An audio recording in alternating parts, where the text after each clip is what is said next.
Bom dia, boa tarde, boa noite. Hoje é dia 21 de abril de 2020. Meu nome é Everaldo Leite e vamos começar aqui nosso diálogo de quarentena, nosso segundo diálogo.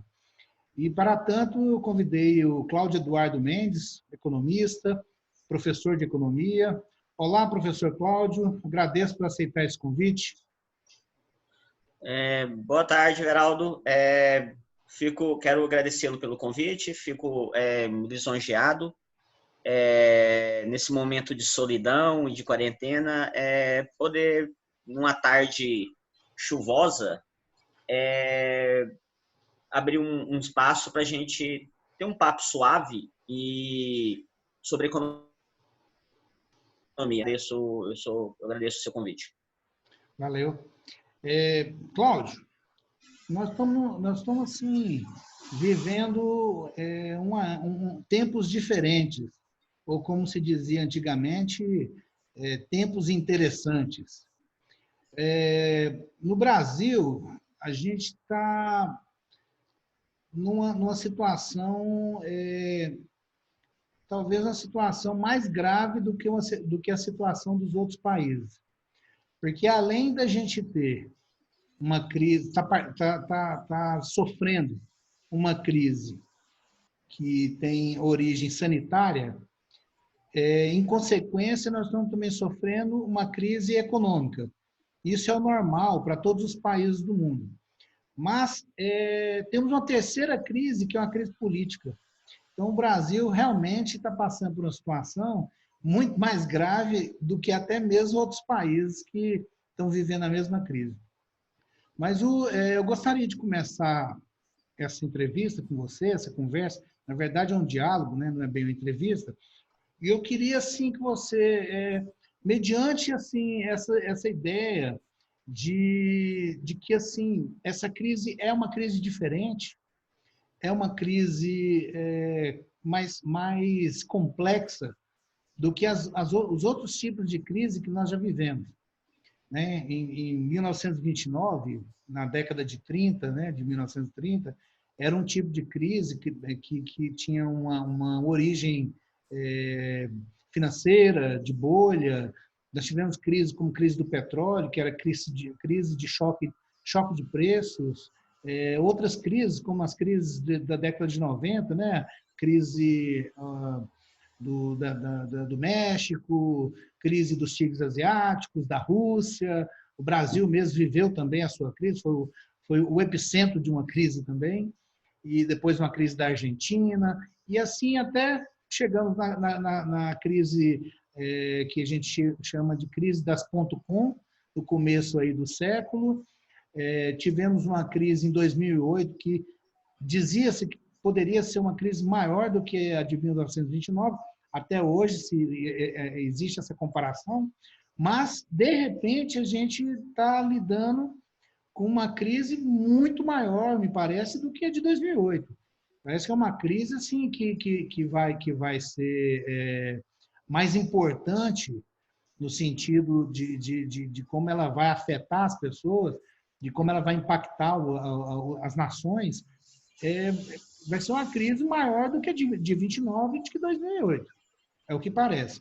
Então, assim, como você acha que os economistas vão precisar entender as crises depois dessa pandemia? Porque não dá mais para entender crise somente por aquela perspectiva. Agora tem conteúdo novo, tem algo que vem que chega das sombras. Ninguém tinha condição de prever esse tipo de situação. Como você acha que os economistas vão ter que entender as crises agora, depois dessa pandemia? Bom, Geraldo, eu concordo com você. Essa crise ela é uma crise com elementos até então não enfrentados, né? Normalmente as nossas crises, como foi colocado para você em todas elas, elas tinham sempre uma que a gente pode chamar de uma movimentação ocasionada pelos seus agentes econômicos, e essas manifestações surtiam alguns efeitos, e no caso das crises, alguns efeitos tidos como efeitos ruins, né? Claro, né? Se a gente for pegar a crise de 2008, a gente vai ver que o governo americano, na sua tentativa de aumentar o consumo da economia e dar uma maior dinâmica, ele começa a disponibilizar linhas de crédito, né? Isso fez com que, isso a partir de 2001, né? Em 2007, esse abuso desse crédito, ele vai gerando um consumo e uma aquisição de imóveis, né? E esses imóveis não sendo só utilizados para moradia, mas também para fins de ganhos. A gente vê um exemplo de uma crise que foi gerada pelos seus agentes econômicos. E agora, essa crise, ela tem um aspecto que é um aspecto que está relacionado com algo que é muito essencial na vida da sociedade, que é o indivíduo, né? Nós estamos falando de uma crise que envolve a vida das pessoas, né? Recentemente eu disse na sala de aula para os alunos que a gente vivia um trade-off negativo, né? No sentido de que nós não temos uma escolha que anula a outra, né? Nós temos uma escolha que o reflexo dela pode ser um reflexo sem retorno, né? No que eu falo, a gente pode perder vidas, né? Na tentativa se isso não for acompanhado de uma forma mais holística, né? A gente nesse momento. Você está querendo dizer que assim não dá para ter uma escolha entre saúde e economia, né? Porque eu acredito realmente que as duas coisas são importantes, mas eu acho que nesse momento a questão da vida está muito forte, né? Então não é simplesmente, olha, eu vou investir mais no setor produtivo, menos em questões sociais, né? O que a gente tem hoje são dois pontos importantes, claro, né? Mas de um outro lado da corda, né? Eu acho que existe a vida, né? E isso claro, né? E a economia, ela existe porque ela precisa da interação dos seus agentes econômicos. E para isso, os seus agentes econômicos precisam estar vivos, né? Então, essa é uma questão. Uma outra, eu acho que nesse momento, olhar para o passado e da receita que foi utilizada em momentos anteriores, né? Eu acredito que ainda é válido, né? Então, se a gente for pegar em 2008, né? O que o governo brasileiro fez para tentar sair da crise, de certa forma, trouxe reflexo, né? A gente teve, naquele momento da crise de 2008, o governo ele reduz o IPI, abaixa as taxas de juro, mexe o governo brasileiro, né? O governo brasileiro na alíquota do IOF. Então, isso é um aspecto que hoje ainda vale, né? Nesse sentido, eu estou falando por quê? Porque esse receituário da ação do Estado, ela se torna necessário hoje, né? Claro, só que desse lado, você também tem um outro lado, que é uma crise que ela necessita de investimentos pesados nisso, né? Onde ainda nós não temos uma vacina totalmente eficaz, né? A gente tem estudos ainda bastante embrionário. E o que vem agora é também tentar socorrer essa economia, mas também pensar na manutenção dos indivíduos na sociedade, né? Então, seria uma política que, de certa forma, você pode recorrer ao receituário antigo, mas ela tem que ser acrescido de aspectos mais sociais, humanitários, e claro, né? E na tentativa de sanar isso, reduzir esse impacto negativo do coronavírus, e a partir do momento que deu uma estabilizada, é necessário que se pense já em medidas de médio a longo prazo para a manutenção da economia, né? E isso seria hoje um desafio, né? Então, eu acredito que nessa hora o formato liberal ou o formato totalmente desenvolvimentista, eles precisam achar um ponto de equilíbrio nesse momento, né? Uhum. Então, eu acredito que, eu acho que, e nessa hora, eu acho que o diálogo é muito importante, né? As convicções podem ser muito perigosas nesse momento. O problema, a gente tem que fazer... O problema é um problema mundial. O problema é uma questão que não atinge somente um país ou não atinge um conjunto de países. Atinge Sim. todos os países. Sim. Me parece que o que está me lembrando aqui é o período pós-Segunda Guerra Mundial, Uhum, em que as nações tiveram que sentar juntas uhum, e resolver uma série de questões e criar uma série de novas instituições para que o mundo voltasse a crescer, para que o sim. mundo voltasse à normalidade. Se bem que a normalidade é sempre um problema quando a gente pensa em capitalismo, porque a normalidade implica em muitas desigualdades, né? No capitalismo, Uhum, desigualdade me parece ser me parece que participa do capitalismo de certa forma desde sempre. O que eu penso é que de repente é hora de se pensar num novo Bretton Woods uhum. após a crise, após essa pandemia. O que você acha? Você acha que é possível? Você acha que assim, dentro das configurações que a gente vê hoje no mundo, você tem várias geopolíticas acontecendo até antes da crise, e agora durante a crise a gente não percebe isso porque cada um está cuidando desse problema dentro de casa. Mas Uhum. quando isso estiver sendo resolvido, você acha que dá para ter, tem condição de ter um novo conselho, um novo momento em que a ONU, em que as entidades se reúnam para, de repente, traçar novos horizontes econômicos, novos horizontes sociais para o mundo? Porque até mesmo, se você pensar, o caso do coronavírus, ele é um caso típico de desigualdade, de país de desigualdade. A origem dele pode-se dizer que vem da desigualdade. Por quê? Ele nasce lá no mercadão de animais silvestres, animais selvagens, que são caçados e servem de alimento ali para aqueles chineses que sempre buscaram essas alternativas de alimentação, porque eles nunca participaram realmente do mercado do mercado normal de commodities, de alimentos que todo mundo come em todo lugar do mundo, não é? Eu acho que Sim. tem aí uma questão. Então, assim, não é necessário que assim, o mundo resolva essa questão da desigualdade. Então, É, e para isso não é necessário um novo Bretton Woods? eu, inclusive, hoje eu estava lendo um texto, né, falando sobre isso, né, sobre a reconstrução no pós-guerra, né, isso vai de 45 até 70 fortemente pela presença do Estado, né? Então, a partir da década de 80, se começa a atribuir essa intervenção contínua e participação do Estado como algo ruim para um mercado mais competitivo e mais globalizado, né? Isso mostra também um pouco dessa instabilidade do capitalismo. E, inclusive, também hoje eu estava lendo uma reportagem falando que uma reunião, se eu não estiver enganado, é que já existe uma discussão, né, entre o FMI na tentativa de tentar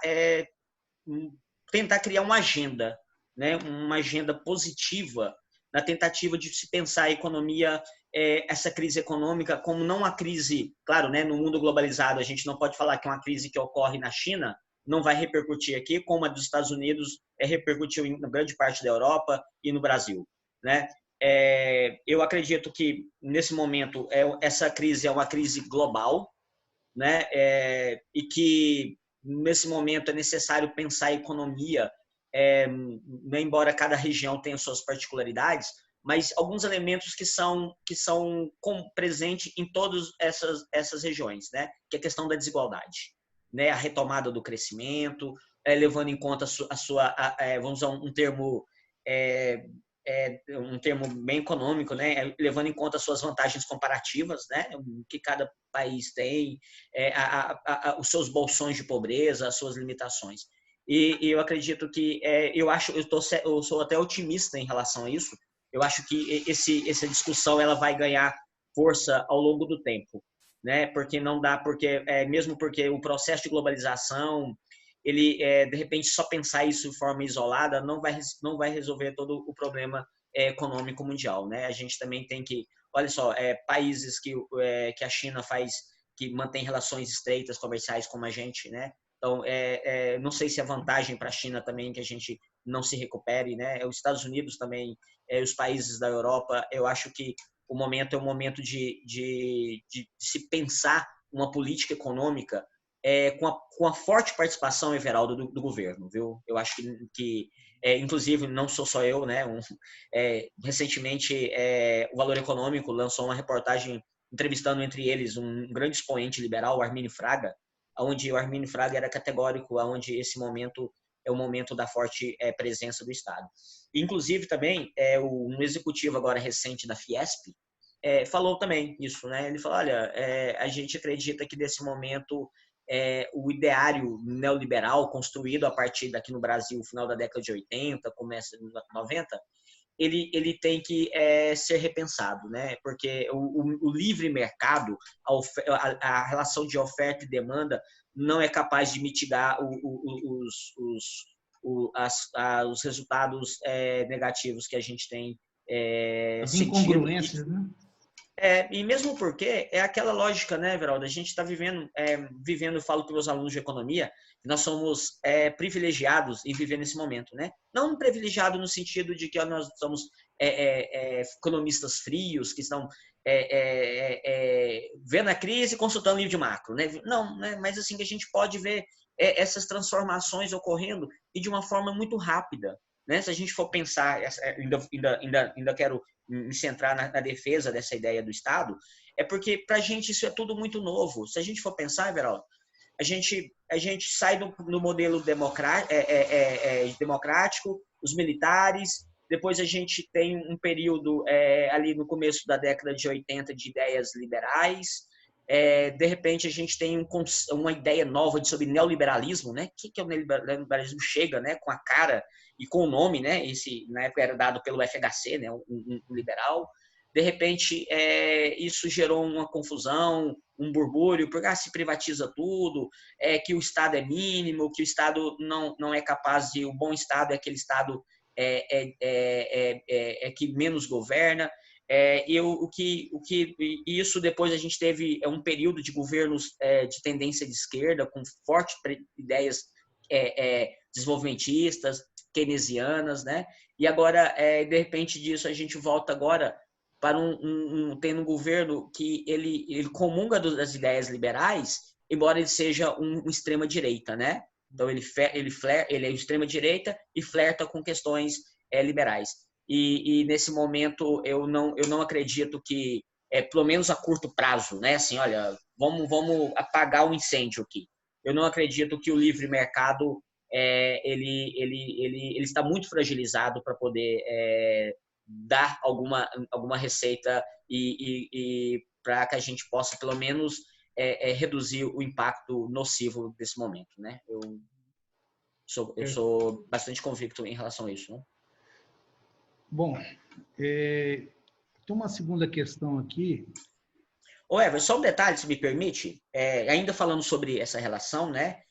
O que se projeta disso, então é necessário que um conjunto de ações sejam tomadas rápido, né? Você vê, olha, o Brasil ele tem uma previsão de retração, né, de 2,96% até 5%. Então, se a gente for pegar também, né, em outros países, né, os Estados Unidos, né, está com uma projeção de também altíssima de mais de 5%, o Reino Unido uma queda de 5,5%, a Rússia 5,2%, o Japão 2,3%, né, e algo também que se a gente for pegar agora de uma forma geográfica mais limitada e mais próximo a nós, a gente vai perceber que a América do Sul também é terrível, né? O Equador tem uma velocidade de retração de 6,3%, Argentina 5,7%, Chile 4,5% e a Venezuela de 15%, né? Então, não dá... Isso aí me parece que potencializa ainda mais a questão das desigualdades. Porque numa retomada qualquer que seja, os privilegiados, os grandes beneficiários de acordos com o governo, não são os pobres, não Sim. são as pessoas mais vulneráveis. E por que eu penso nisso? Porque a gente mora num país em que uma porção estupidamente grande, maior, é muito maior de pobres do que de pessoas privilegiadas. Né? Nós temos aí meia dúzia de grandes ricos que acumulam 50% das riquezas do país. Então, o que eu fico pensando é que essa situação, ela, assim, por si só, sem governo, sem haver uma nova rodada de negociações internacionais, vai empobrecer o mundo no sentido de pegar os mais pobres e colocá-los numa situação de maior pobreza ainda. Sim. Por isso que, para mim, eu acho que é fundamental haver um acordo internacional e, como você disse, da sua parte, a ideia de que o Estado agora precisa estar presente para essa retomada, para esse renascimento do mundo, porque se deixar na mão somente da economia, dos agentes econômicos de mercado, isso aí vai criar uma desigualdade ainda maior. E também, assim, é uma desaceleração tão enorme que, para retomar na normalidade do mercado, isso tem um prazo tão longo que a gente não sabe nem quais seriam as consequências sociais reais de ficar tanto tempo para recuperar, né? De ficar décadas, talvez, né? Olha, Everaldo, a gente, né, bem colocado por você sobre a relação, né, essa desigualdade, né, a parcela da quantidade que tem, se pode considerar ricas, né, é bem inferior ao médio para pobre, né, para o bolsão. A gente tem e somado a isso, a gente tem algumas particularidades que também contribuem para isso, né? Um país que tem o tamanho de um continente, né, um país gigantesco, né, então que a gente aquela que a gente escuta, né, muito tempo, que são vários Brasis, né, dentro. Porque, na verdade, além das desigualdades que a gente tem no nível nacional, a gente tem as desigualdades também em níveis regionais, né? De regionais, né? Então, para isso, olha um outro problema que isso veio à baila, né, rápido, quando quando se atentaram a questão da crise, né? O quantitativo de pessoas trabalhando na informalidade, né? Então, a gente tem aí aproximadamente 40 milhões, né, de pessoas vivendo na informalidade, né? E isso é algo assustador, porque essas pessoas, a formalidade, ela traz algumas características, né? Beleza, o informal, ele mantém renda, né? Se a gente for pegar em termos metodológicos, né, o IBGE considera essas pessoas como pessoas que elas não têm um emprego, né? Então, mas elas têm uma ocupação, né? Porém, nesse momento, eles ficam impedidos, né? São 40 milhões de pessoas e com isso, como que você vai manter essas pessoas, né? Essas pessoas, elas, durante um tempo, elas também movimentaram a economia, né? Embora o IBGE leve em conta somente os cargos que são gerados formalmente, mas assim, olha, e os informais? Né? Então, olha, eu acredito, Veraldo, que esses informais, não sendo acudidos como devem ser, né, como estão sendo acudidos, não acredito que seja de uma forma ideal, isso a longo prazo, sem um apoio governamental do Estado, isso pode migrar para uma pobreza também, né? A gente pode ter aquilo que a gente já chama de uma pobreza latente, né? Daquele que vive com menos de R$100 e poucos por mês, né? E aquele que beleza, ele não aparece nos dados oficiais do governo como produtor, né, naquela metodologia, mas ele não tendo um apoio, e aí entra o problema que você falou, que eu concordo, que é a questão temporal, né? Até quando vai essa crise, nós podemos ter uma migração, né, daqueles que eram informais para a pobreza extrema, né? E isso, claro, a longo prazo pode gerar questões também sociais, né? Tão pouco se falando nisso, mas aumento de criminalidade, de assalto, isso eu então acredito que é terrível, né? Sem contar que isso aí potencializa a possibilidade de haver novamente um outro tipo de infecção. Sim. Desse mesmo tipo ou pior. Veja Sim. bem, o que aconteceu na China poderia ter acontecido em qualquer lugar do mundo. As pessoas gostam, assim, tem algumas pessoas que acham legal falar que esse é um vírus da China e tentar culpabilizar a China de alguma forma, mas veja bem, a floresta amazônica, onde ali também tem pessoas consumindo carne de caça, se alimentando também dessa carne de animais silvestres, ali tem um risco ainda muito maior do que o da China. Não existe um número de micro-organismos como há na Amazônia. Sim. Então, assim, dizer que é da China ou dizer que é de qualquer lugar do mundo é a mesma coisa. E quanto mais pobreza, mais potencializa esse tipo de situação. É preciso haver um ataque frontal contra essas situações de desigualdade e de pobreza no mundo.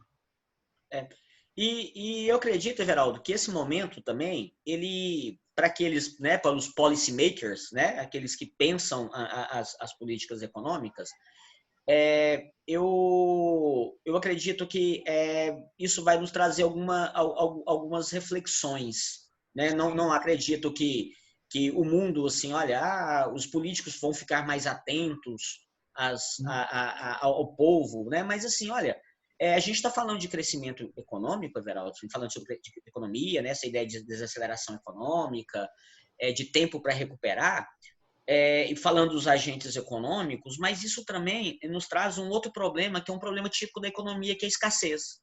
Olha, a gente está vivendo uma escassez de estrutura do sistema de saúde nosso, né? Em São Paulo, agora já saiu um dado dizendo que 90% dos leitos de São Paulo estão ocupados. Né? Olha, a gente está ainda, nós não estamos ainda no ápice da crise. São Paulo, que é um estado gigantesco, já tem 90%. Manaus já está um caos, né? Assim, lá já está valendo a escolha de Sofia, né? Já estão falando, olha, ou vai o corintiano ou vai o flamenguista aqui, ó. Nós estamos na dúvida, né? Quem vai? No Isso Ceará também está crescendo bastante. Bastante, né? Então, eu olho aqui no Nordeste, assim, não só no Ceará, mas grande, já em Pernambuco também, nós temos outros estados também. E com isso, a gente também vai ter que refletir, Everaldo, como pensar as coisas. Não se trata de viver simplesmente na questão da ideia de que o que pode vir de ruim, mas isso já começa, isso falou, né? Olha, a gente tem um país que ainda, né, te deu o caso da floresta, sabe? Isso pode ser um de vários vírus, talvez o menos letal do que podem vir, mas pensar nesse recurso escasso, pensar no sistema de saúde mais bem equipado, a necessidade, Everaldo, de investir de forma pesada em pesquisa e tecnologia, em ciência, né? Eu acredito muito nos nossos cientistas brasileiros, Everaldo. Assim, a gente tem acompanhado, tirando um elemento externo, todos os outros acreditam na questão da ciência, né? Que isso mata, né? Tirando o presidente, que não sei que mundo ele vive, que não acredita, mas nós temos assim, pesquisadores competentes, né? E isso a gente, será que, né? Aí é uma teoria assim, já é uma questão mais assustadora, né? Assim, pô, a gente não tem muito controle sobre isso, né? Assim, será que a gente está preparado? Porque a gente não dá para dizer se outra dessa vai vir rápido, né? E aí pensar nisso. A questão então eu acho que dentro daquelas mudanças que falam que o mundo vai passar agora, olha, as pessoas vão se tornar mais humanas, espero, né? Não, mas isso aí não é algo automático, não. Mas eu penso assim, que, de certa forma, essa solidariedade que a gente enxerga hoje e que, assim, muitas pessoas defendem questões de solidariedade nesse momento. Se houver uma reestruturação do sistema econômico, com defesa da sociedade, das questões sociais, sabe? Defesa de eliminação das desigualdades, eliminação da pobreza. Eu acredito que daí pode-se pensar numa economia mais cooperativa, né? Eu acho que a gente tem condição de hoje se pensar numa economia mais cooperativa, menos selvagem. Né? Eu também eu falo isso, né? Eu também acho que essas medidas assim, eu acho que a gente ainda vai vê-las transformando assim algumas ações ainda ao longo prazo, né? Uhum. Mas eu acho que repensar a questão, né? Apesar que eu não tenho ouvido muitas discussões, mas sobre a importância que se dá para a tecnologia, para a ciência, né? Então a gente está aí, olha, a gente não tem respiradores para todo mundo, nós não temos, isso é uma questão de escassez, né? A gente não E é tem uma leito. questão, e é uma questão de política industrial. Sim, Nós não temos essa tecnologia porque nós deixamos nossa indústria derreter. sim. Isso aconteceu da década de começo da década de 80 para cá. Nossa indústria, que era uma indústria até não se pode dizer que era uma grande indústria pujante, mas dentro do perfil de países em desenvolvimento, a nossa indústria era uma boa indústria. Ela foi se tornando cada vez mais um tipo de montadora de qualquer coisa do que pesquisa, do que busca novas tecnologias e também tem a questão do conhecimento que se origina daí da questão da indústria. Quanto mais industrializado é um país, maior conhecimento ela detém de uma série de aspectos da produção. Então, hoje, por exemplo, se a gente quer fazer máscara, não tem quem faz, porque a China ela detém o conhecimento. Nós agora fazemos o quê? Pegamos aí uma calça jeans, cortamos elas e pomos no rosto. Faz um TNT, né? TNT, que não é o correto, né? Não é a máscara correta. Então, a gente ficou nessa situação. Everaldo, eu acho que ainda tem um detalhe que eu acho que tem a ver muito sobre esse período, né? Que exemplo, né? Tem toda uma discussão, né? Você vai pegar da década de 30, né? Até a década de 60, né? A gente entra a ideia do milagre econômico. A gente vê um cenário sendo construído a partir pensando no processo de industrialização, né? Você Sim. tem o fim do modelo agroexportador, o aumento da produção de bens de consumo. Depois, você, no processo de substituição, você já começa a pensar na produção de bens duráveis. Né? No governo Juscelino, já ali no Juscelino, do plano de metas, você já tem uma indústria da base, né? Da questão dos bens de capital e tal. E, claro, né? E depois, esse período ainda, se a gente for pegar de uma forma macro, você tem acontecendo as guerras. Né? Então, depois dessa guerra, né, como né, a gente discutiu, o Estado entra firmemente, e uma das defesas que eu também já disse é que começaram a falar, olha, nesse estilo aqui, as empresas brasileiras não ficam competitivas, o mundo está se abrindo, então é necessário que um modelo liberal seja importante, mas o problema é que a gente adere a isso, Everaldo, e a gente perde o time. Por quê? Primeiro, a gente não tem uma política assim, falar assim, essa política aqui industrial, né? E além disso, somado a isso, a nossa indústria é uma indústria ainda com pouco valor agregado, no sentido de que nós não temos uma indústria, porque é o seguinte, tem que ter uma indústria, eu acho que a indústria hoje, claro, vamos pensar em indústria, aquela mega indústria, né? O nosso cenário hoje é bem maior, parece que, se não me engano, a gente tem mais de 50% de micro e pequenas empresas, né? De prestadores de serviço, mas a gente ainda não tem uma política assim, pujante para as empresas e também essas políticas capazes não só de dar condições de produção, mas também que agregam aspectos qualitativos, né? Exemplo, essa da máscara, né? Então, eu acredito que essa é uma coisa a ser pensada para os formuladores de políticas públicas, né? Nós temos uma indústria, mas nós não temos aqui dentro um encadeamento necessário, sistematizado para a gente dar corpo para essa indústria e fazer ela crescer e fazer ela se desenvolver. principalmente tecnologicamente, né?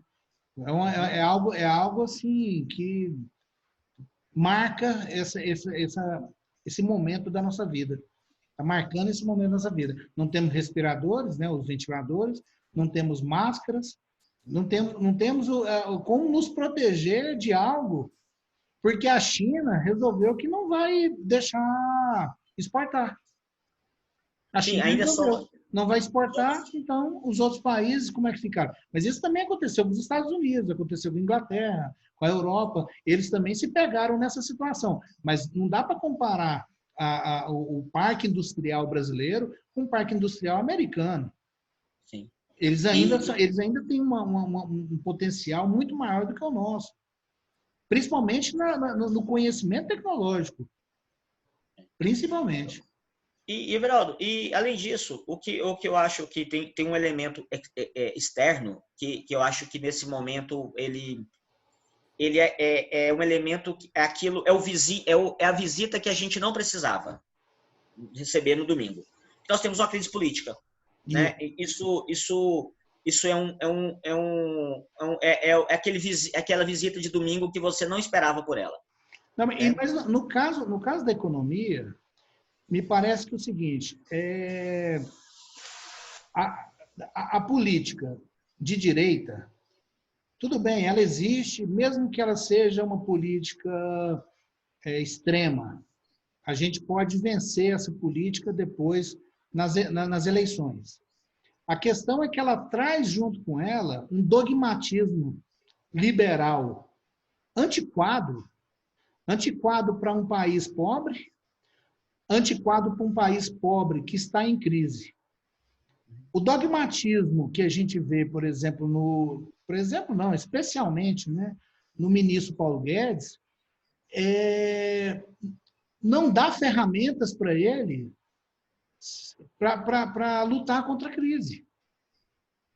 O ferramental que ele tem é completamente inadequado. Ele não tem condição de trazer uma política imediata para um problema imediato.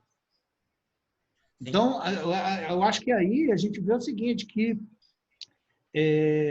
por exemplo, quando ele resolveu se manifestar em relação à crise, ele veio com uma ideia simplória. Olha, com as reformas, a gente enfrenta esse coronavírus. Eu coloco 5 bilhões aí e a gente supera essa crise do coronavírus.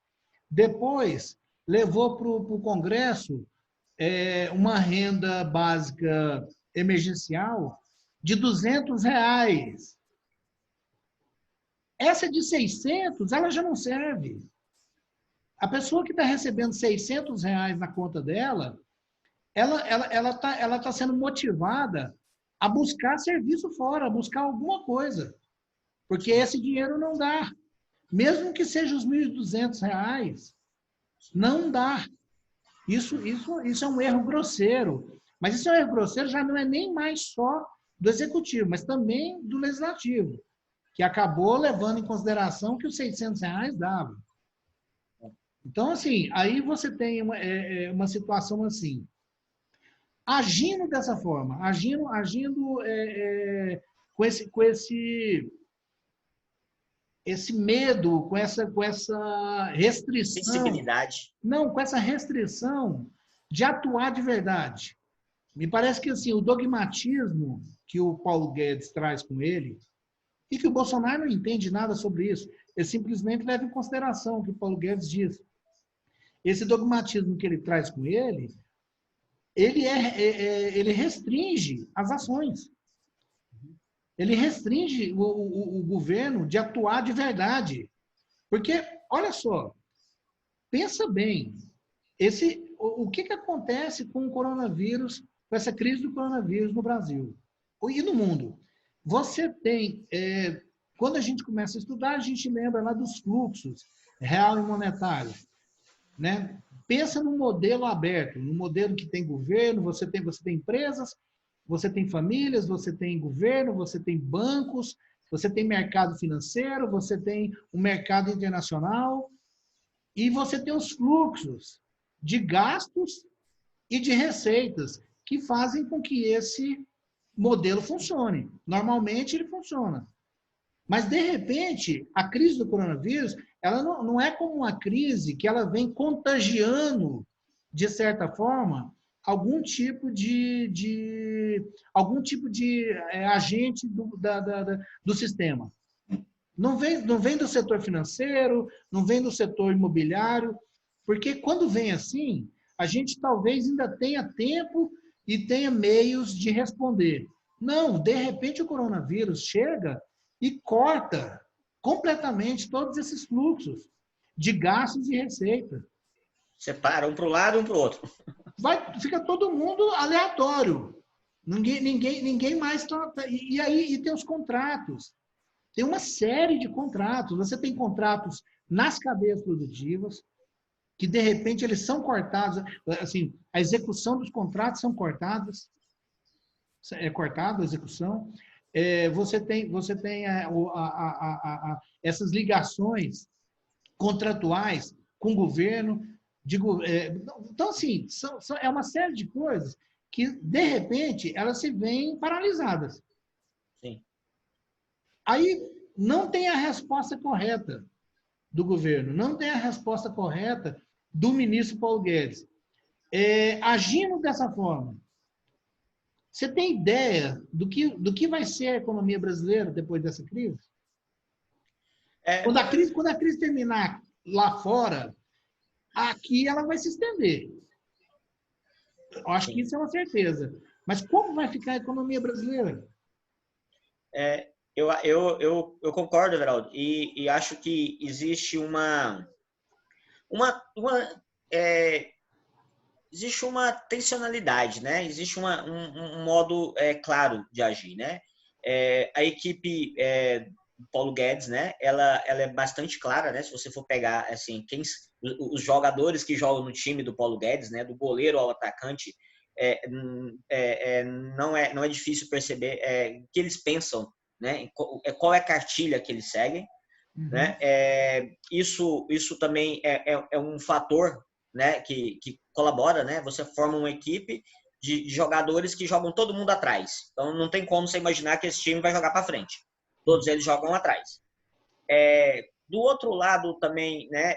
Você vê um governo que desde que ele entrou, as suas ações sempre estão pensando muito mais na questão produtiva, do livre mercado, privatização e tal. Então, não me é estranho, porque para eles, a população pobre nunca fez parte, assim, ó. Ela é uma coisa que a gente resolve com R$200, né, como eles tentaram fazer. Uhum. E somado a isso, eu acho que tem um outro problema, Everaldo, que é a questão da falta, o barco não tem comando, né? Então, exemplo, quando a gente está falando que, olha, coronavírus mata, o coronavírus tem, poxa, se você pegar a última reportagem que eu vi de São Paulo, eu fiquei assustado. Eles estão abrindo covas, né, enterrando as pessoas. Uhum. Então, assim, não está difícil de imaginar, assim, olha, se eu fechar o olho aqui agora e pensar, não é difícil imaginar que isso pode acontecer como aconteceu na Espanha nas últimas semanas, na Itália. Agora, o pior disso tudo é que, quando eu estou falando do aspecto político, eu acho que pensar numa economia é normal, né? Exemplo, você acha que o empresário que também está com medo hoje, ele está com medo da vida dele, mas ele também não deita sem pensar nos compromissos, como você disse. Né? Ele tem fornecedores, ele tem famílias. Imagina o tanto de gente ligando, cobrando dele, né? Sem alguma posição, os empregados e tal. Mas, por um lado, eu também não posso deixar de pensar que quando um chefe de Estado ele não se compromete com um problema dessa monta, é complicado, porque isso também é antieconômico, né? Porque a partir do momento que se tem gastado, por exemplo, até agora, eu vi que tem um dado que gastou-se até agora 850 bilhões. Então, você, olha, um dinheiro, né? Estamos falando de 850 bilhões, quase um mas trilhão. por outro... Oi? Quase um tri, né? Quase um tri. E, do outro lado, você vê ainda manifestações... Sim, mas olha, não, além de ser pouco, eu quero colocar mais um outro problema. além de ser pouco, quando o chefe do navio, né, o comandante do navio, reluta em aceitar isso, você, de certa forma, está trazendo uma depreciação nisso, né? Porque, assim, olha, você está gastando dinheiro tentando controlar uma pandemia e, do outro lado, aquele que deveria dar exemplo, ele está rechaçando o problema. Então, isso tem feito, olha, se a gente for pegar, os governos estão cedendo às pressões. Né? Estão cedendo, porque... Mas, olha, veja bem, mesmo o chefe do governo, ele já disse várias vezes que não entende nada de economia. A única preocupação que ele tem, na verdade, é que ele sabe que se ele entregar o país com uma economia muito ruim, ele não se reelege. Acho que o pensamento do chefe do governo é basicamente esse. Eu acho que ele não está preocupado com a questão real mesmo da economia. Mas o Paulo Guedes, que é quem comanda a área de economia, é alguém que, se ele fosse um médico e recebesse um paciente dele, ele simplesmente recomendaria sempre a mesma coisa para esse paciente. Se esse paciente chega lá porque bateu o joelho numa quina, ele vai dizer para o paciente, olha, você toma seu café da manhã certinho, come frutas, você almoça direitinho, come bastante grãos,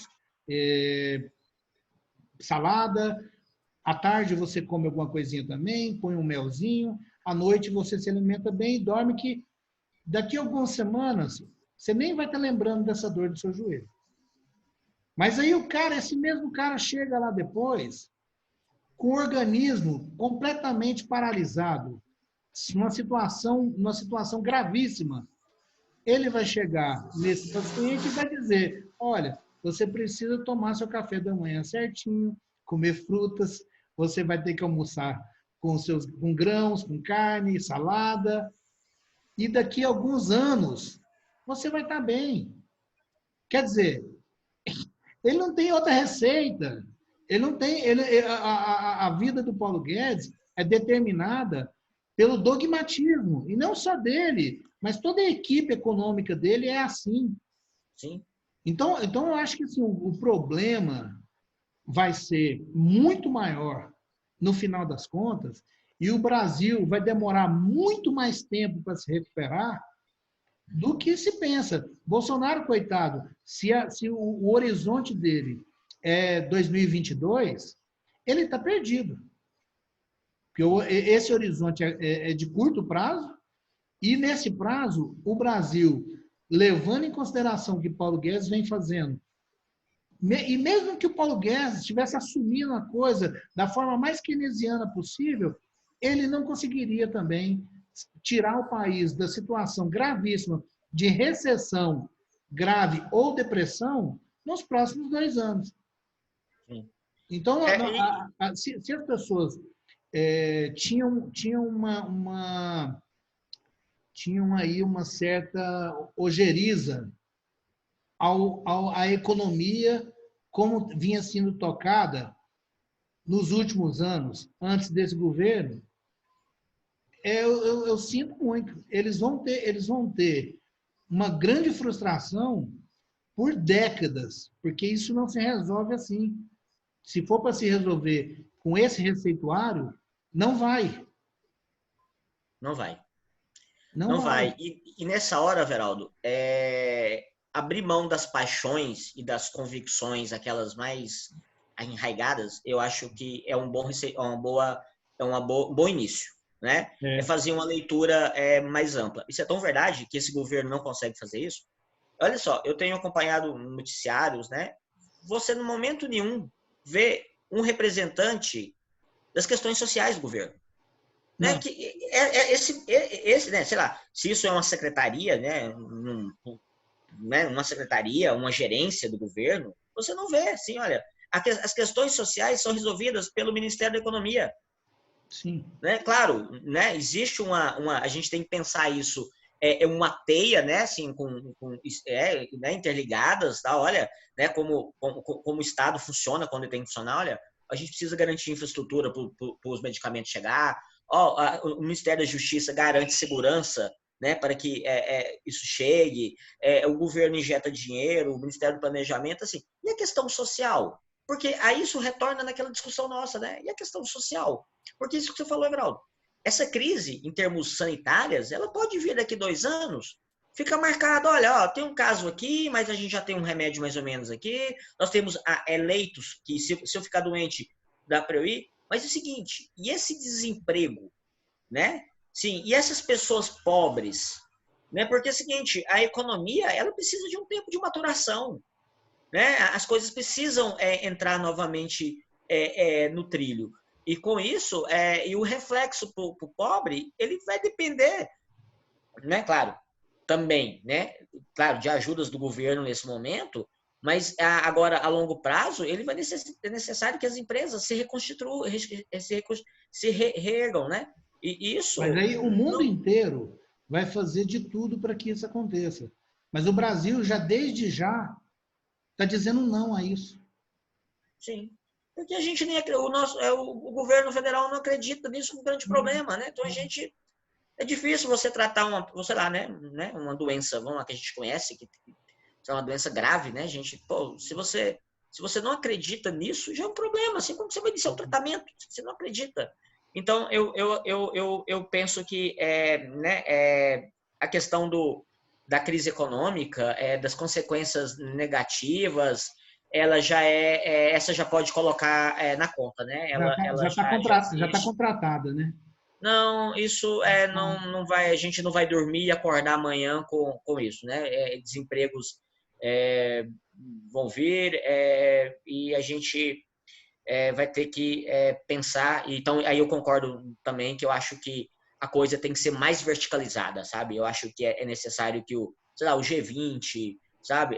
O FMI, os bancos comerciais, os bancos públicos, sei lá, né? Pensar, o Everaldo, assim, né? Já temos circulando, sei lá, de repente tributar sobre grandes fortunas, né? Sabe assim... Existem as instituições lá fora, como o Banco Mundial, como o BIRD, como o FMI, que eles já nasceram para tentar recuperar países que vinham de uma situação muito ruim do pós-guerra. E depois eles acabaram tendo outras atribuições, acabaram ajudando, em algum sentido, alguns países, ajudando outros, inclusive o Brasil. O Brasil dependeu muito do FMI na década de 80 até a década de 90. Então, assim, a gente tem umas instituições. Agora, essas instituições, elas vão ter que ser mais valorizadas agora, né? Eu acho que, assim, tem que haver um novo acordo entre as nações. Essas instituições, elas precisam garantir que os países em desenvolvimento, que os países pobres, países subdesenvolvidos, tenham ali recursos para saírem do problema de alguma forma, porque eles vão ficar no chão. Vai ser muito difícil levantar. Então, vão precisar desse apoio. Então, vai precisar, sim, de algum tipo de acordo internacional. E dentro das nações, eu acredito que as políticas nacionais vão ter o seu mérito, conforme também as boas escolhas políticas das pessoas, né? Porque se a gente escolher novamente esse tipo de político que a gente tem hoje no poder, a gente dá continuidade ao pior. Sim. E aí, falando em instituições, assim, só um detalhe sobre as instituições ainda, só para eu não perder sobre as instituições semelhantes, falando pós-guerra, eu acredito que até o nível de exigência dessas instituições, elas têm que ser revistas, né?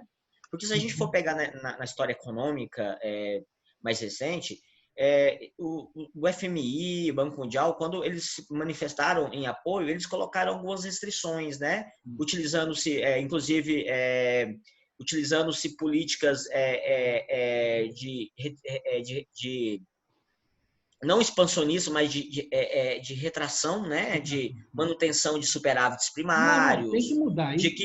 De equilíbrio fiscal. Então, quer dizer, até a própria ajuda, até o formato da ajuda, ele não pode ser igual como foi do pós-guerra. Né? Eu acho que a gente... Tem que haver um outro tipo de regulação, outro tipo de atuação dessas instituições. Ou deve-se criar novas instituições. Vai ser necessário. Ou se cria novas instituições, mantém essas do jeito que são, mas se criam outras conforme a necessidade que a gente tem hoje. Sim. Então, falar em instituições, então eu queria entrar também na questão das nossas instituições. As nossas instituições, muitas delas nasceram justamente para que a gente pudesse se desenvolver. Elas eram motivadas pelo nosso desenvolvimento.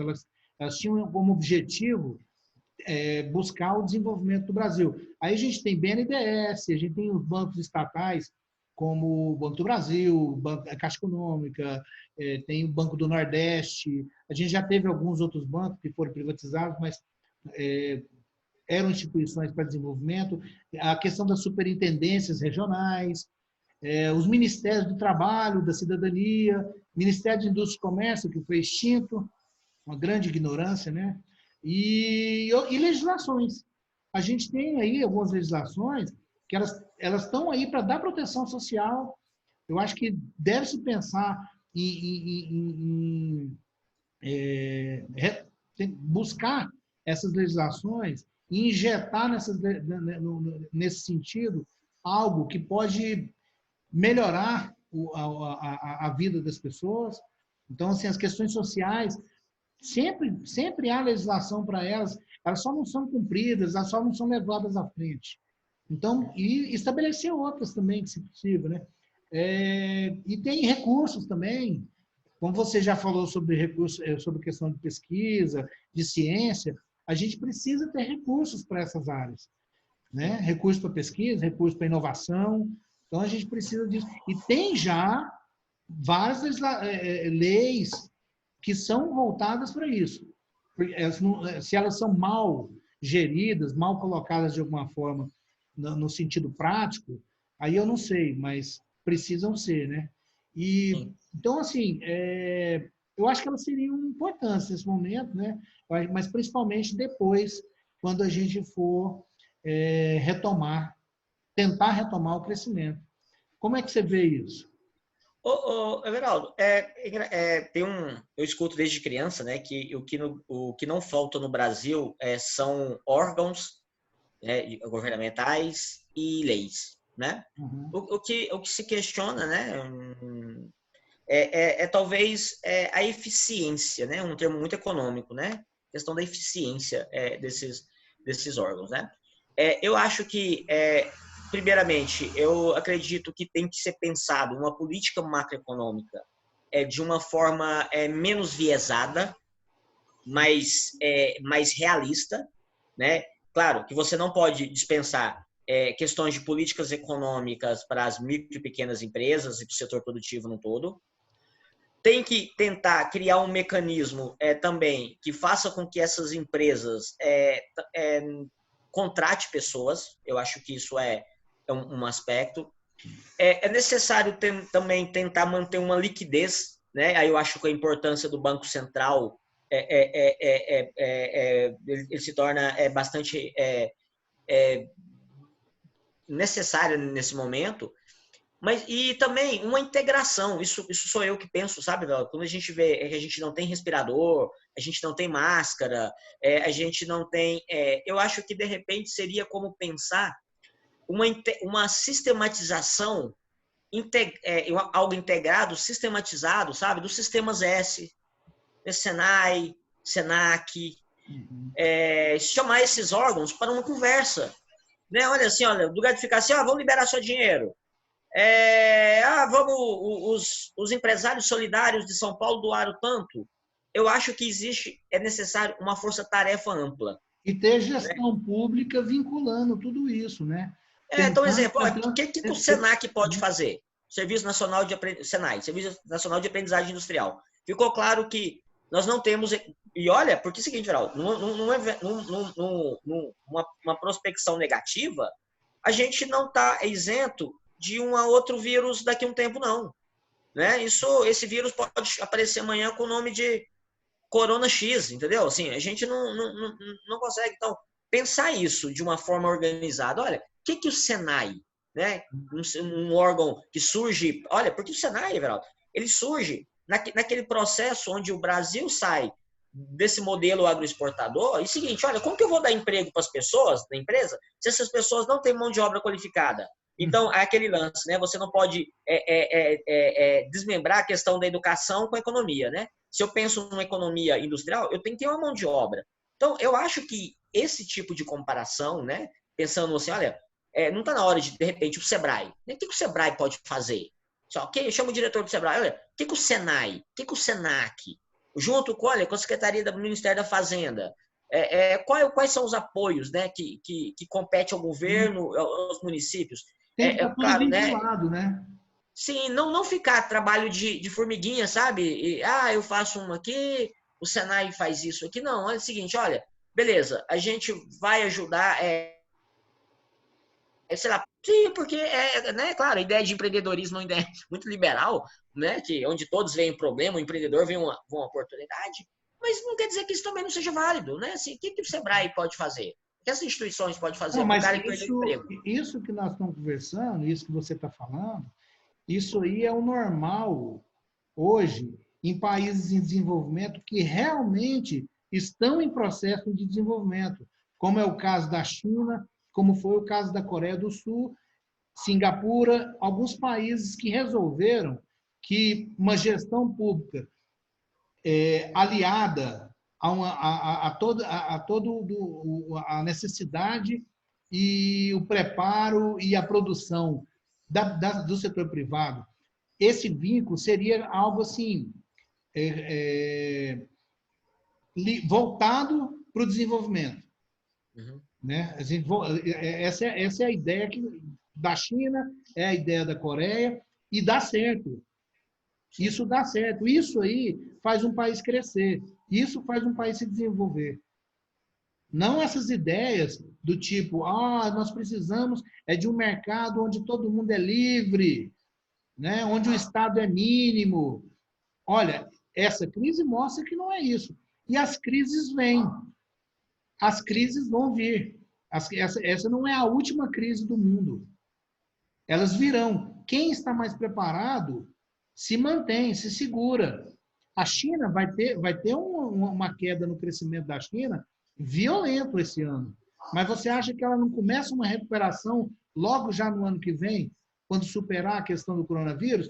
Ela vai se recuperar. E o Brasil vai ficar afundado nessa crise durante muito mais tempo. Então, assim, é na hora que a maré baixa que a gente vê quem está nadando pelado. Né? Olha, Everaldo, eu acredito que se a gente for, eu quero voltar novamente à história. Quando pensou, né, sobre 50 anos em 5, né, você pode ver que, comparando ainda historicamente, o plano de metas ele surge, ele ganha força a partir da presença de mais 2 agentes econômicos. Né, durante muito tempo se pensava a economia numa perspectiva nacionalista, né, uma economia fechada, que ela pagou um preço por isso, né? Mas quando você chega no plano de metas, você já vê uma ideia de um crescimento, de uma industrialização como sinônimo de desenvolvimento a partir da presença do governo, empresas estatais, capital privado e capital privado estrangeiro e capital privado nacional. Eu né, não quero ser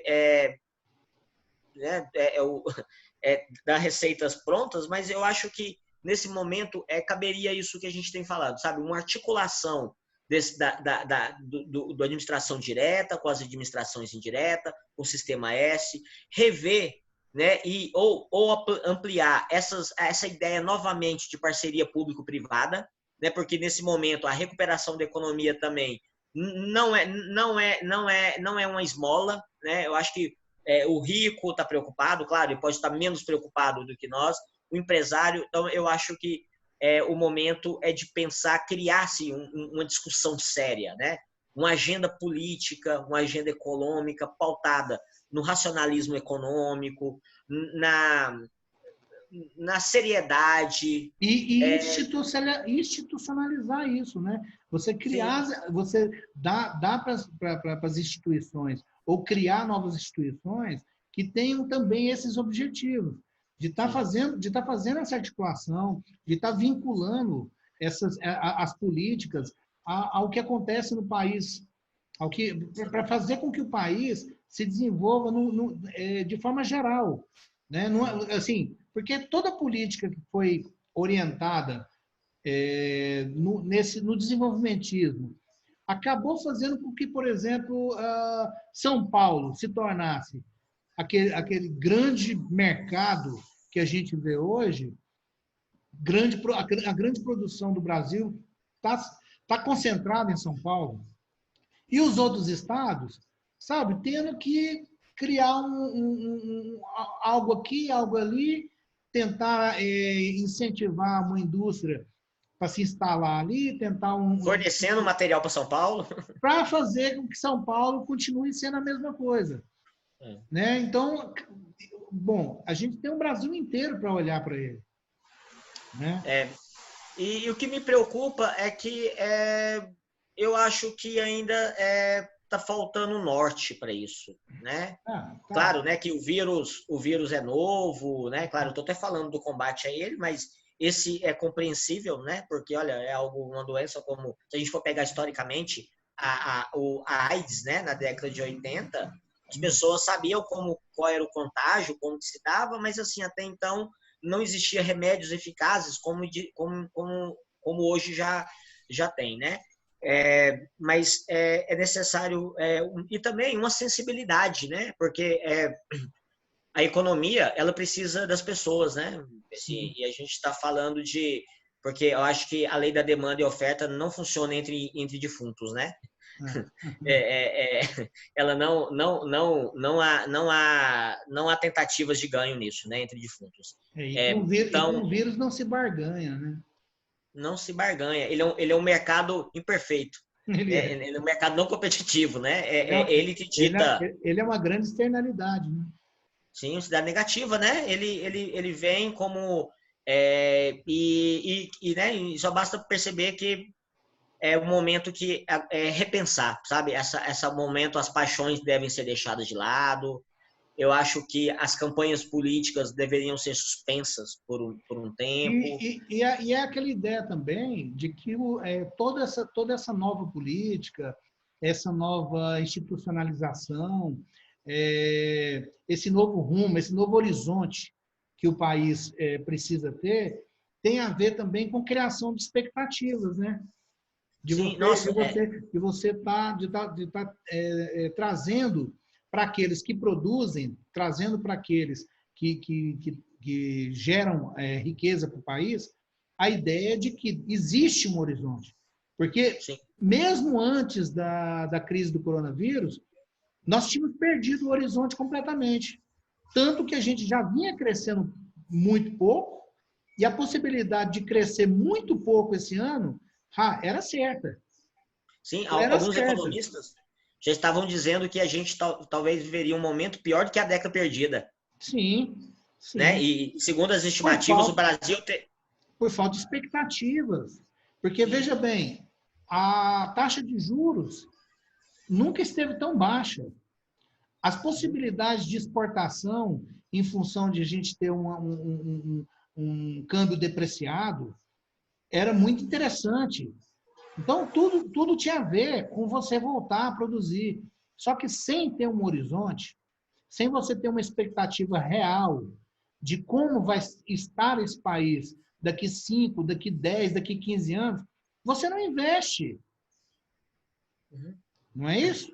Sim, os agentes econômicos, né? A gente aprendeu isso na microeconomia, né? Que os agentes econômicos, eles atuam de uma forma, né? Isso mais pelos neoclássicos, né? De uma forma a partir de uma racionalidade, né?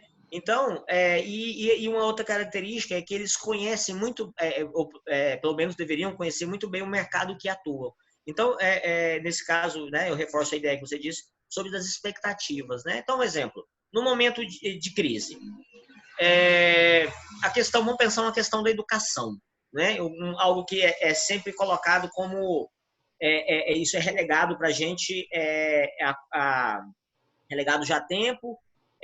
O que se tem percebido na educação brasileira é que né, tem se gastado dinheiro, mas parece que nós não chegamos no nível que a gente deseja.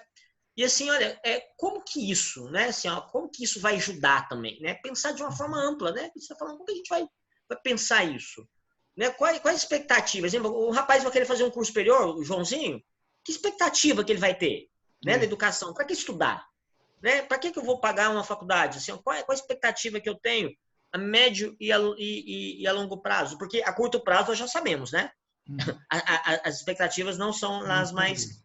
não são as brasteiras. Mas elas não eram antes também. Elas Sim. não eram antes também. Por quê? Você estava vendo o quê? O cara formado em engenharia trabalhando como Uber. É o cara formado em administração trabalhando no call center. Sim. Entendeu? Assim, as pessoas já estavam formando, acho que simplesmente por formar, para dizer para os pais que formaram, porque não tem espaço. Não tinha espaço de trabalho. Já não tinha. Imagina agora. Imagine só que sentido tem hoje se fazer um curso em que e olhar para frente e pensar, cara, não tem espaço. Que curso? Por que eu vou fazer o curso? Sim. Então, tudo aquilo que você disse em relação à formação técnica para atuar na indústria já seria um grande passo. E se você tivesse, logicamente, uma política industrial em que assim houvesse ali estabelecesse um vínculo entre instituições para que aquilo desse certo, para que aquilo ali desse resultado. Se o BNDES vai investir, ele precisa ver resultado. Sim. Então, mas agora, como fazer isso? Tem que se fazer isso através de um governo que pense dessa forma. Sim. E uma outra coisa, Veraldo, também, claro, é um assunto que os governos tremem quando... E como financiar isso, né? É hora de se pensar, né? Como que o governo, qual é o mecanismo que o governo vai utilizar para financiar isso, né? Uhum. Olha, não sei, né? Sei lá, apoio a essas instituições que a gente falou no anterior, o Banco Mundial, né? Já tem gente, sim, sobre a ideia de pensar algum tipo de imposto diferenciado. Eu não consigo imaginar nada, mas uma solução para isso, mas é um problema, né? Porque estão falando de 3 meses, Everaldo, mas assim, quem garante que isso vai 3 meses? Sim, né? A gente tá... é por isso que eu falo. Se não houver uma política no Brasil, se não houver uma escolha política no Brasil que integre o Brasil às coisas que estão acontecendo no mundo e que vão acontecer no mundo, nós vamos ficar de fora e vamos ficar numa situação muito pior do que quando nós entramos nessa crise. Porque essa questão do financiamento vai depender disso também. Agora, você acha que o Brasil vai se colocar dentro de uma nova agenda mundial que foque essa questão da redução das desigualdades, que foque a questão do desenvolvimento, do crescimento dos países num conjunto só? Como que ele vai entrar com esse tipo de pensamento que hoje domina o Ministério da Economia, que hoje domina até certa parte da sociedade? Então, assim, pessoas que nunca estudaram economia, que nunca leram um livro bom de economia, aprendendo economia no YouTube. Daí tem um monte de gente defendendo um monte de burrice e achando que é isso mesmo. Tanto que muita gente fica aí, olha, a gente precisa sair desse isolamento, precisa trabalhar, precisa enfrentar o vírus, porque o Brasil não tem dinheiro para ajudar as pessoas. Ora, faz dívida. faça dívida pública, mas não é para perder as pessoas que ajudaram a construir esse país até hoje. Perder os nossos velhos, sabe? Perder os nossos velhos, gente que ajudou a construir o país que a gente mora hoje. Quando você pisa no chão lá fora, foi alguém dessa geração antiga que ajudou a construir aquele chão que você está pisando. Aquele asfalto que você tá andando nele, aquilo foram gerações anteriores que fizeram. Cada muro que você vê numa cidade, cada árvore plantada, cada jardim, cada local que você vê público, tudo aquilo tem a mão de pessoas que trabalharam antes da gente. Cada prédio construído. Então, bom, para mim, é um absurdo, né? Assim, o tipo de ideário que existe hoje, tanto no governo, tanto em parte na sociedade. Não é toda a sociedade, mas em parte tem gente alucinada. Sim, olha, isso Everaldo, é tão verdade que no meio de de uma crise, né, que ela, por si, ela já é astronômica, nós temos discussões que não deveriam, né, assim, que já são discussões que a gente já dada como enterrada, né, a história diz que o que ela foi, a gente tem discussões sobre volta de ditadura militar, né, no momento onde você fala, gente, mas assim... mas faz parte desse ideário também. Sim, mas aí a gente vê que parece que não existe um descompasso. Existe uma galera puxando a corda para um lado, existe uma galera recuando, a outra desmembrando. E assim, enquanto isso, cara, Everaldo, a gente está sendo comido pelo pé, né? Assim, é uma situação. Essa sobre a ideia de isolamento, eu acho que ela já deu, assim, ó, chata. Isso, assim, ó. Tem a comunidade acadêmica vem reforçando isso, governadores coerentes, não, o órgão máximo, né? E a gente, recentemente, a escola de Chicago, né? O berço do Guedes chegou a falar, não, olha, vamos ser sinceros, o melhor para a economia é o isolamento, porque pelo que eu entendi, acredita que se você liberar a economia, o reflexo que ela vai gerar, né? Nem sabe se isso vai capaz de aumentar os leitos de pessoas, claro. de leitos para atender. Então, porque eu acredito que a questão, o que tem pensado, o que tem reinado, Everaldo, nos policymakers, sabe, em parte deles, é a fina flor do fisiologismo. Sim. Sabe? Eu acho que a fina flor do fisiologismo. Isso mesmo. Tem reinado. Tem reinado. Assim, ó, a gente tem políticos em campanha, assim, ó, acreditando que fechando o olho para aquilo que é o que está comendo o pé agora. Assim, ó, nós temos uma crise. E assim, olha, a gente tem hospitais, por exemplo, se a gente passar mal hoje, Geraldo, assim, ó, você tem que torcer para você ser atendido. Se você não tiver com sintoma de coronavírus, você tem grande chance. Assim, ó, uma situação... olha só, tudo tem que ser repensado. Tudo tem que ser repensado. Nós estamos agora, por exemplo, com eleições marcadas para esse ano. Eleições municipais para vereadores e prefeitos. Cara, que vereador vai sair de casa em casa pedindo voto? Quem vai receber esses caras? Que vereador é esse que vai lá na feira comer pastel? Que vai ficar abraçando um neném catarrento? Não vai. Como é que vai ser essa eleição? Essa eleição vai ser uma eleição de internet. Mas as pessoas nem todas têm internet. Isso aí, tudo vai ter que ser remodelado e repensado. Inclusive, essa atuação política, ela precisa ser repensada também. Né? Essa atuação político-eleitoral. Eu acredito que o momento, Geraldo, é importante para a gente repensar muitas coisas. Né? A gente tem falado, claro, 90% aqui da conversa de economia, mas é o momento de se reconstruir. Né? E a gente não consegue fazer isso sozinho. Né? Então, por isso que eu falo, olha, essas instituições, olha, beleza, nessa crise, o que se pode fazer em termos de empreendedorismo?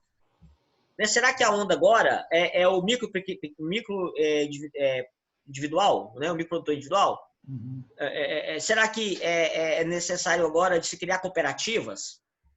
Será que incentivar trabalhos online? Mas assim, como fazer isso? Assim, ó, como? Do nada, né? Eu não sei se isso já é um das três primeiras, que deveria ser os três primeiros itens de uma pauta, de uma agenda positiva, mas enfim, ela tem que aparecer, né? Mas é necessário ter uma clareza onde está e uma clareza aonde a gente quer chegar, né? E não desprezando o contexto atual que a gente está vivendo e, pelo que eu percebo, isso não foi ainda compreendido pelos outros, para aqueles que coordenam nossas políticas, não. Pois é, então eu vou para uma última pergunta. Os livros de macroeconomia, eles vão mudar? Eu acho que agora não tem mais sentido esses livros de macroeconomia, não, viu? Quer dizer, eles têm algum sentido, é claro, eles são muito importantes, assim, tem um rigor que a gente leva em consideração, mas diante dessa pandemia, diante dessa crise, que ela é uma crise, uma mega crise, fora do comum, fora do normal, complexa ao limite, né? Como é que fica? Os livros de macroeconomia precisam mudar, né? Eu vou trazer o Caetano Veloso, né? Caetano Veloso fala que encher os livros de mais confusão e eu acho que eu acho que as confusões vão aumentar mais nos livros de macro, né? Eu, eu acho que embora a gente aprende que os livros de macro eles têm uma tendência, né, embora historicamente os clássicos iniciaram pensando numa questão da produção da riqueza, da distribuição dela, né? Os fisiocratas também pensavam numa coisa macro, mas por uma ausência de um arcabouço teórico mais aguçado do momento, né? Pouco se evoluiu.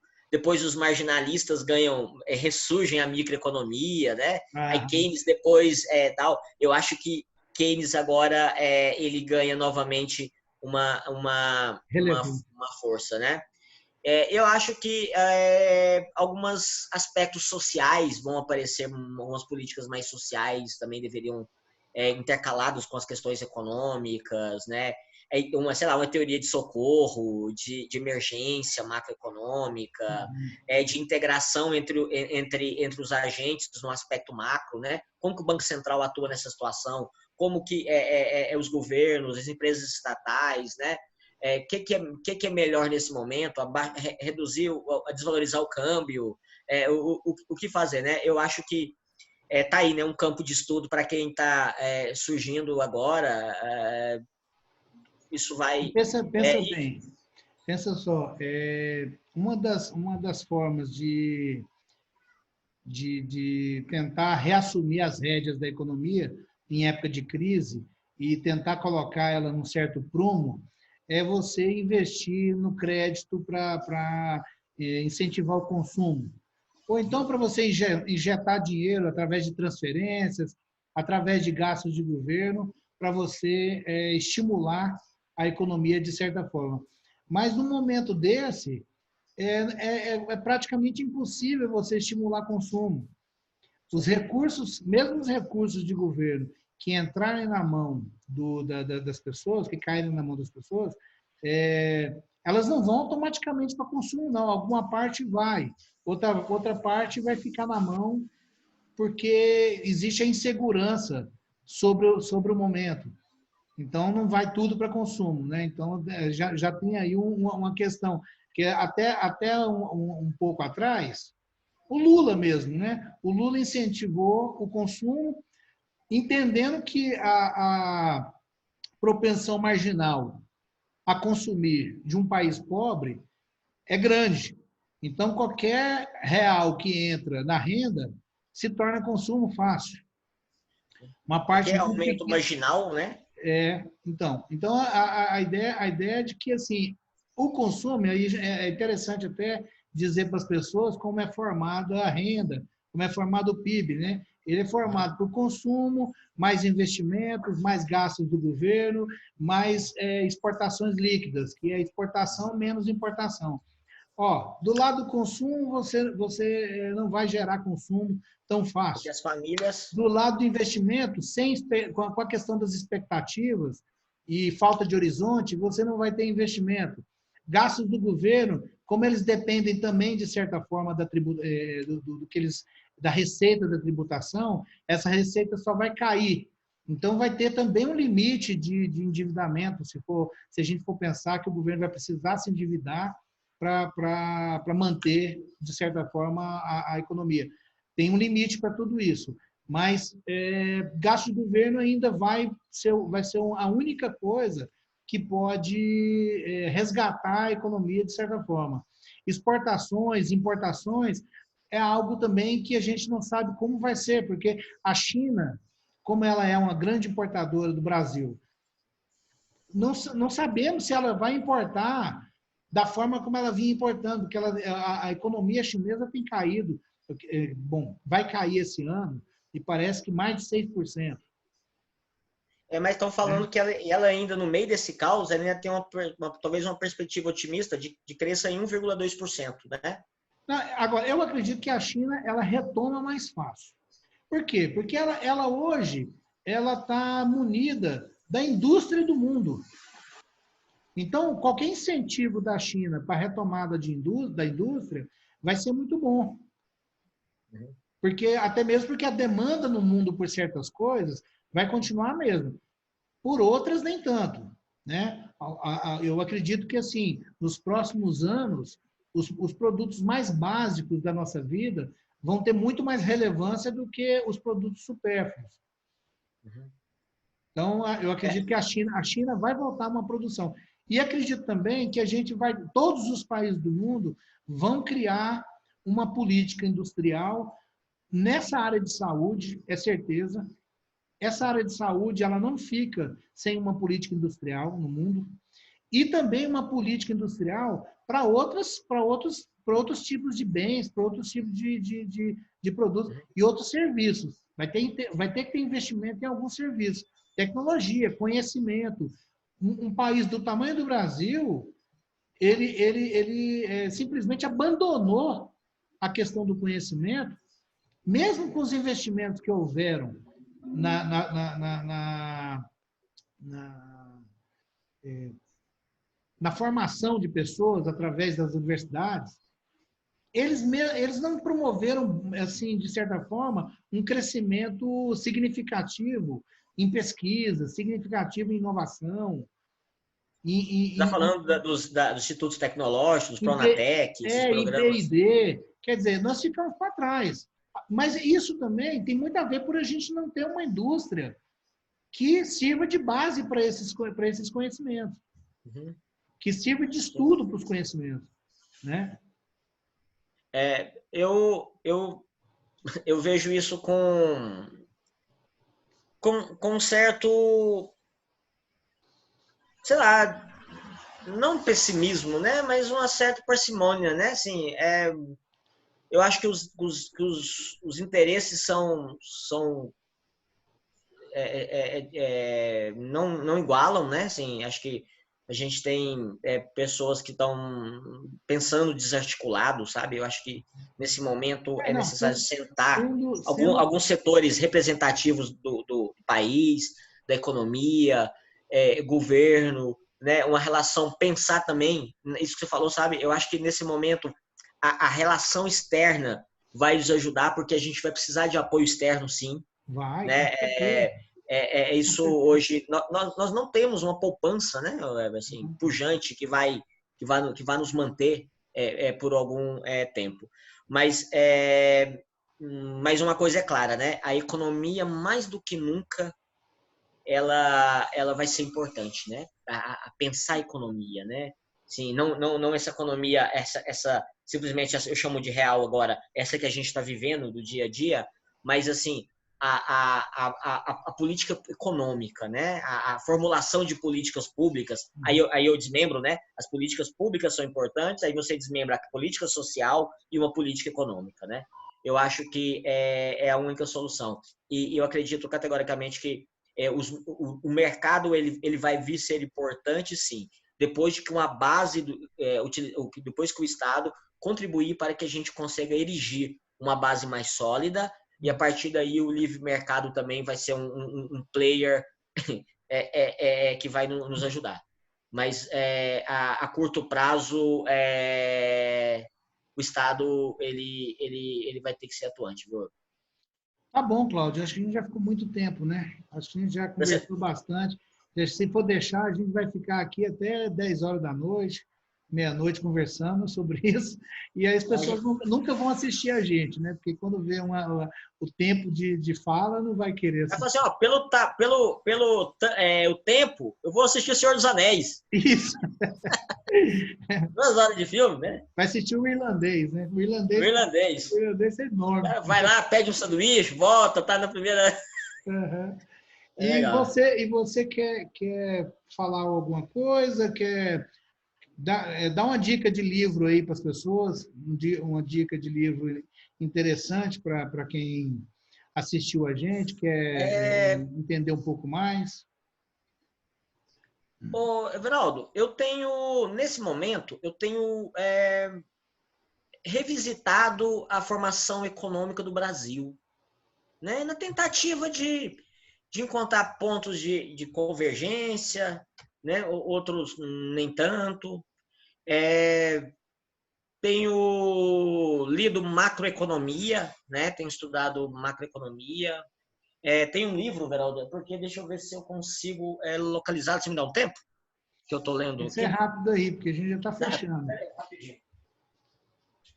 Enquanto isso, eu vou dar a dica do livro que eu acho que as pessoas deveriam ler. Complexidade Econômica, do Paulo Gala. Um livro muito importante para entender como a gente pode reassumir essa questão da política industrial no Brasil.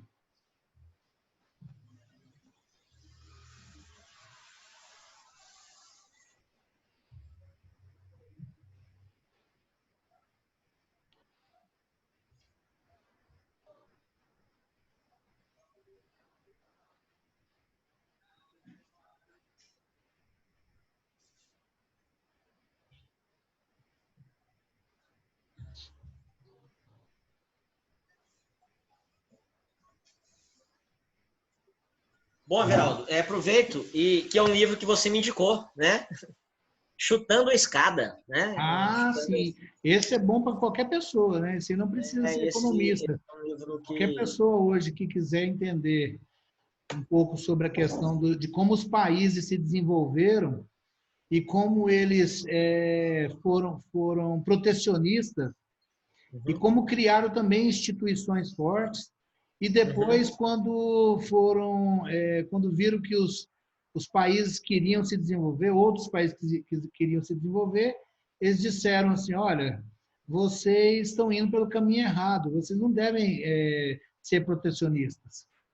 Sim, nós negando somos, aquilo que eles fizeram, né? nós somos, mas vocês não podem. Então, a ideia é de que chutaram a escada. Eles subiram e depois chutaram a escada para ninguém subir. Quando a gente era moleque, falava assim, a gente jogava o golzinho, quando eu tava jogando, beleza. Depois que chegou o momento, falou, agora acabou o jogo. Eu pego a bola e vou embora, né? Não serve... Acabou. E é isso, né? Eu acho que o momento é esse. Cláudio, olha, eu agradeço por você ter participado aqui desse diálogo de quarentena que eu comecei a fazer a semana passada. Vou ver se a gente continua fazendo ela. Eu acho que você tem que participar novamente dela. Eu acho que a gente precisa retomar essa conversa e dar prosseguimento a ela em outros campos. E agradecer você, cara, por ter, sabe, tá junto com a gente nisso aí. Certo? Então, Ever, eu quero agradecer. O Cláudio, ele é economista, é professor de economia, e meu cachorro já está latindo ali. Bom, são coisas que a gente não tem como, no ambiente agora, home office, uma hora a panela de pressão vai dar uma barulhada, carro, uma barata vai correr no ambiente, mas é do jogo. Ronaldo, eu quero agradecê-lo, tá? Pelo convite. Eu acho que isso é uma pequena ação, né? Dentro de um aspecto macro, já que a gente tem falado tanto de macro, e quero agradecê-lo, né, pelo convite e te parabenizar pela iniciativa. E eu me coloco à disposição, né, para a gente falar não só de economia, a gente pode falar também de rock and roll, Ah, sim, vamos falar de música gibi, também. música. Eu acho que a nossa próxima conversa, nosso próximo diálogo vai ser sobre rock. O que ouvir na crise? Então, o que eu escutei O que na ouvir crise. na crise, né? Isso, Porque tá certo. Então tá bom. então, um Obrigadão abraço. e um abraço para todo mundo que escutou a gente também. Tá? Tá bom. Até mais. Até Tchau. mais. Felicidades.